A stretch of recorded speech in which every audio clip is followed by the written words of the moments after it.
नमस्कार. आज मी आपल्याला कुंडलिनी शक्ती म्हणजे काय याचे मार्गदर्शन करणार आहे.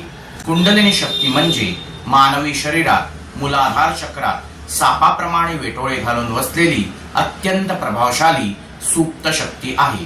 कुंडलिनी शक्ती ही योग, ध्यान, प्राणायाम आणि योग्य साधनेद्वारे जागृत होऊ शकते. कुंडलिनी शक्ती जागृत केल्यास पाठीच्या कण्याद्वारे वर सरकत 7 चक्रांना जागृत करते. ही 7 चक्रे म्हणजे मूलाधार चक्र, स्वाधिष्ठान चक्र, मणिपूर चक्र, अनाहत चक्र, विशुद्ध चक्र, आज्ञा चक्र, सहस्रार चक्र ही आहे. कुंडलिनी शक्ती जागृत केल्यास चेतना मेंदूच्या उच्च केंद्राकडे पोहोचतात आणि मानसिक क्षमता विकसित होतात. साधकाला आत्मज्ञान प्राप्त होते. साधक सिद्धी प्राप्त करू शकतो.